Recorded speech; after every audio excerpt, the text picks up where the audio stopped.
কোচবিহারে রয়েছেন মুখ্যমন্ত্রী মমতা বন্দ্যোপাধ্যায়। তিনি আবারও বলছেন এক কথা, সেই কথা, কারণ তিনি বলছেন যে বিএলওদের ওপর অন্যায়ভাবে চাপ সৃষ্টি করা হচ্ছে। এভাবেই কিন্তু সরব হয়েছেন আজ রাজ্যের মুখ্যমন্ত্রী মমতা বন্দ্যোপাধ্যায়। তখন রাজ্যের বিরোধী দলনেতা শুভেন্দু অধিকারী বলছেন যে ফর্ম ফিল আপগুলো করা হচ্ছে, সেক্ষেত্রে অর্ধেকের বেশি ফর্ম ফিল আপ কিন্তু আইপ্যাকের লোকজন করে দিচ্ছে, এমনটাই গুরুতর অভিযোগ তুলছেন রাজ্যের বিরোধী দলনেতা শুভেন্দু অধিকারী।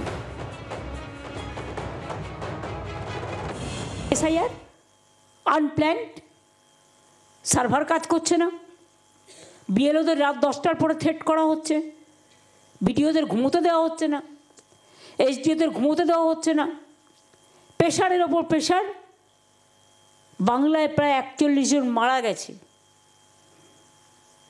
3 জন বিএলও মারা গেছে, 15 জন হসপিটালে আছে, 3 জন সুইসাইড করতে গেছিল।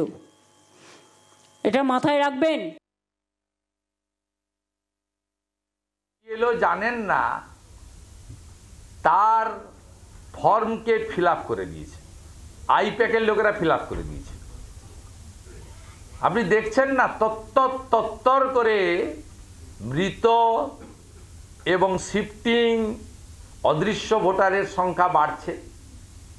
আপনারাই গল্প করেছিলেন মাত্র 27.5 লক্ষ, কোথায় 1 কোটি। আপাতত বলছেন এখন 56 লক্ষ পেরিয়ে গেলে, টি20-র মতো। বাংলার আওয়াজ, বাঙালির আবেগ, জি 24 ঘন্টা।